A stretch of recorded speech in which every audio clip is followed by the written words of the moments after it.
नमस्कार, मौसम तक चैनल पर आपका अभिनंदन। मैं हूं देवेंद्र त्रिपाठी। दोस्तों, ये वीडियो है अगले 24 घंटों के पूर्वानुमान का, जिसमें बात 5 मई के संपूर्ण भारत के मौसम की करेंगे। लेकिन उससे पहले बात कर लेते हैं समुद्र में जो तूफान बन रहा है बंगाल की खाड़ी पर, उसकी क्या संभावनाएं हैं।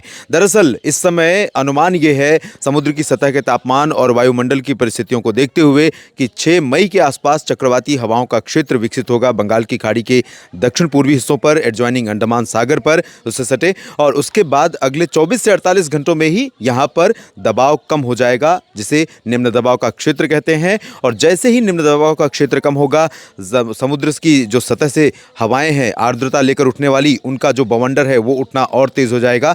और उसके बाद इसी सिस्टम के इसी जगह पर लगभग 24 से 48 घंटों में, यानी कि 8 मई के बाद 9 और 10 मई के बीच में डिप्रेशन, डीप डिप्रेशन और फिर साइक्लोनिक स्टॉर्म यानी चक्रवाती तूफान में तब्दील होने की संभावनाएं हैं।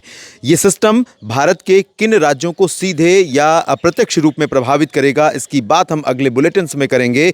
और ये किस दिशा में जाएगा, एक्चुअली में किस राज्य को सीधे प्रभावित करेगा, वो अलग बात है। लेकिन एक बात जरूर तय है कि ये संपूर्ण भारत के मौसम पर अप्रत्यक्ष रूप से असर डालने वाला है। अगर ये तूफान बनता है तो ये पूरे भारत के ऊपर आने वाली जो आर्द्र हवाएं हैं उन हवाओं की ऊर्जा को, एनर्जी को, मॉइस्चर को अपने आप में मिला लेगा, मर्ज कर लेगा। और इसकी वजह से भारत के तमाम इलाकों में 7 मई के बाद से बारिश बंद हो जाएगी। वैसे तो बारिश की गतिविधियां अब धीरे धीरे तमाम राज्यों पर बंद हो रही हैं, लोगों को बड़ी राहत मिलने वाली है। बारिश से जो नुकसान हो रहा था वो कम होने वाला है, लेकिन गर्मी बढ़ने वाली है। आइए जानते हैं अगले 24 घंटों में किस तरह का मौसम रहेगा। दरअसल एक WD उत्तर भारत के भागों पर बना हुआ है, सेंट्रल पाकिस्तान पर सर्कुलेशन के रूप में, और एक नया WD है जो उत्तर भारत के पर्वतीय क्षेत्रों के पास में है, राजस्थान के ऊपर सर्कुलेशन है, और कई सारे मौसमी सिस्टम हैं जिनका असर दिखाई दे रहा है।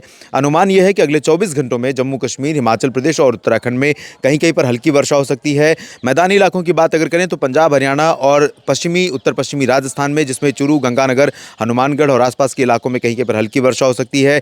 राजस्थान से सटे हुए हरियाणा के तमाम इलाकों में रेवाड़ी, चरखी दादरी, झज्जर, महेंद्रगढ़, सिरसा, हिसार, फतेहाबाद और करनाल, रोहतक तक वर्षा हो सकती है। गुरुग्राम, फरीदाबाद तक बारिश हो सकती है, और कुछ बादल दिल्ली पर भी दिखाई दे सकते हैं। मेरठ, मुरादाबाद, सहारनपुर, शामली, गाजियाबाद, गौतम बुद्ध नगर, बुलंदशहर, बागपत से लेकर मथुरा, आगरा तक भी कुछ बादल दिखाई दे सकते हैं। लेकिन इन भागों में ज़्यादा रिस्क बारिश का नहीं है, सिर्फ बादल पहुंचेंगे ऐसा अनुमान है।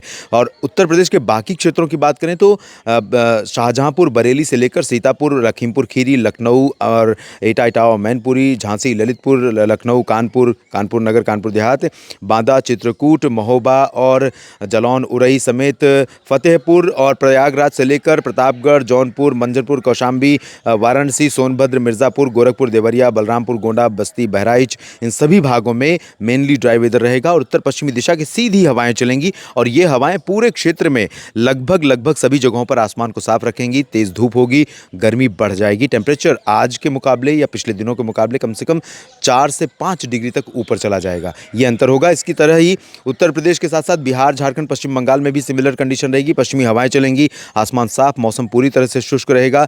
मध्य प्रदेश पर भी जबलपुर, सिंधी, सिंगरौली, शहडोल, छतरपुर, अनूपपुर, डिंडोरी, कटनी, मांडला, बालाघाट, होशंगाबाद, छिंदवाड़ा, बैतूल से लेकर इंदौर, उज्जैन, धार, खरगोन, खंडवा और मंदसौर, रतलाम, नीमच, शिवपुरी, श्योपुर, गुना, ग्वालियर और भिंड, मुरैना, दतिया, सागर, सतना, पन्ना, रीवा, छतरपुर, खजुराहो, इन सभी भागों में ड्राई वेदर रहेगा। भोपाल, विदिशा में भी शुष्क मौसम की संभावना। लेकिन आपको बता दूं कि उत्तर प्रदेश और मध्य प्रदेश 2 ऐसे राज्य होंगे जहां पर इतने शुष्क मौसम के बावजूद जो नमी थोड़ी सी बनी हुई एटमॉस्फेयर में, बढ़ते हुए तापमान के बीच में कुछ लोकल लेवल पर, स्थानीय स्तर पर थोड़े बहुत बादल बन सकते हैं और वो कहीं पर छिटपुट बूंदाबांदी देकर आगे निकल सकते हैं। तेज बारिश या सस्टेन बारिश, रुक रुक कर लगातार होती हुई बारिश, ऐसी बारिश नहीं होगी।